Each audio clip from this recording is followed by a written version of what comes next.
અલ્યા વેચું કોને હું વળગ સાહેબ મેં 3 દાડાથી ગાધું નહીં સાહેબ. મને પેટમાં બળતા બળો સાહેબ. મને હાલો ને કોક તો ખાવા માટે પૈસા હાલો સાહેબ. સાહેબ શું કહું, મારી હાલત બહુ ખરાબ છે સાહેબ. પણ મારા ભાઈ પૈસા નહીં. આવું ના કહેજો સાહેબ. લુગડાથી તો હારા મોણા લાગો તમે મને. થોડું હાલો યાર, હું મરી જોઈએ. 3 દાડા ગાધું નહીં. હે ભગવાન, મને ખાવાનું હાલ કો તો પછી ઉઠાઈ લે જે મને ખાવા માટે પૈસા ના લે. યુવાન હાલું હું આવી બીવરામણીઓ હાલે નહીં ભગવાનને કઈ સાચું કહું સાહેબ તો 10 રૂપિયા સાહેબ. 10 રૂપિયામાં તો અત્યારે વડાપાવ આવતું નહીં સાહેબ. તમે 10 રૂપિયા હાલ્યા. 10 રૂપિયામાં મારું પેટ અનું ભરાય. 3 દાડાથી ભૂસ્યો હું સાહેબ. તમને હું કહું, મારી હાલત એટલી ખરાબ. ઘણી વાર તો મેં એક વાર તો એવું બન્યું હતું ને તો હું 1 મહિનો હળક ગાધું નહોતું સાહેબ. આજે પણ 1 મહિનો નતું ખાધું. હાલ તો 2 દાડા ત્યાં, હજી તો 28 દાડા બાકી હે. એટલે 28 દાડા તમે હજી મને ભૂજો મારવો એવી વાત કરો સાહેબ તમે તો યાર.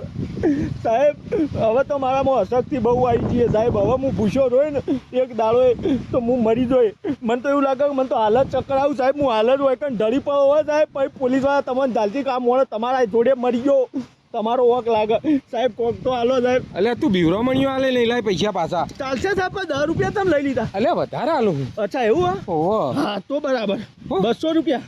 હા 200 રૂપિયા સાહેબ. ભગવાન તમારું ભલું કરો. પણ સાહેબ એક વાત કહું સાચી, તમે જૂઠા ખરા હો. એટલે પૈસા હાલે તો તો હમણાં તો તમે કહેતા હતા કે નહીં માર જોઈએ પૈસા. એ તો હાલવા નતા. હાલવા નતા મતલબ મોણા તમે હારા પણ જૂઠા. હારા કે ખોટા? મોણા હારા પણ જૂઠા. પૈસા નહીં કહેતા હતા ના 200 નીકળ્યા ને કશો વાંધો નહીં. 200 હાલ્યા ને ભગવાન તમારું ભલું કરે. જો સુખી રહેજો તમે તાર. બરોબર આવજો. હા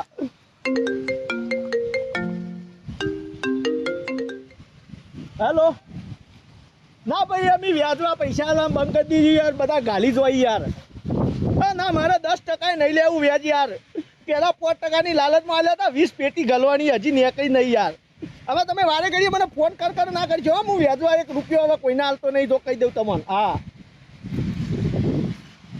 આઈફોન? ઓવા આઈફોન. તો તું તો કહ્યો તો ભૂખ્યો હું આઈફોન. હા તે આઈફોન હું તે ભૂખ્યો હું તે કોઈ આઈફોન કહું. વાત કેવી કરો યાર તમે. પણ આવો ફોન તો અમારા પાસે નહીં. તો લાવો આવો ફોન લાવો. પણ તું કહેતો પૈસા નહીં મારા ભાઈ. હા તો પૈસા નહીં ને યાર. પૈસા નહીં, ખાવા માટે પૈસા નહીં. આઈફોન તો હા મારા જોડે. તો પછી એ વેચી ના લવાય? પૈસા ના લઈને કહેવાય એમ ચોથી આઈફોન વેચી મારું કેવી વાત કરો યાર. હવે સમજી લો એક વસ્તુ મને સમજાવો સાહેબ તમે. તમારે ધંધામાં મંદિર તેજી આવે કે નહીં આવતી? આવે હે ને. તો શું ઘરમાં પડેલા તમે બૈરાના દાગીના વેચી મારો? ના. તો પછી તને આ અમારે એક જમાનામાં તેજી હતી એ વખત આઈફોન લાવ્યો હતો. બરાબર. હવે હાલ મંદી ચાલે, ખાવાનો ફોફો હોય તો આઈફોન થોડો વેચી મળે. આ તો કોઈ નહીં. બેંકમાં અત્યારે 5 લાખ રૂપિયા બેલેન્સ પડ્યું. શું વાત કરે? તો એટલે એટલા તો અમારા પાસે નહીં. તો પછી તને કરો, મહેનત કરો. એટલે હું ભીખ માગું? હું ભીખનું ચો કહું, મહેનત કરો એમ. તો તમારે એટલા પૈસા થાય. હવે 5 લાખ રૂપિયા તો યાર જમા કરેલી મૂડી છે. બરાબર. બૈરો છોકરો ભવિષ્યમાં આવશે યુવાન માટે. એમાં પૈસા ના કટાય ને યાર. મહેનત કરું છું ને ખાઉં છું. હાલ મહેનત કરી, માજ્યું, તમને કગર્યો, આટલું તમે પૈસા આલ્યા મને.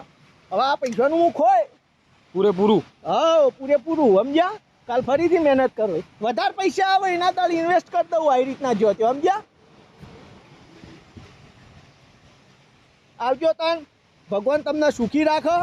અને તમારા ધંધામાં કોઈ આગુ પાછું હોય તો આવજો મારા જોડે. તો હું શીખવાડો ધંધો જે રીતના કરવો ને રૂપિયા જે રીતના બનાવાય.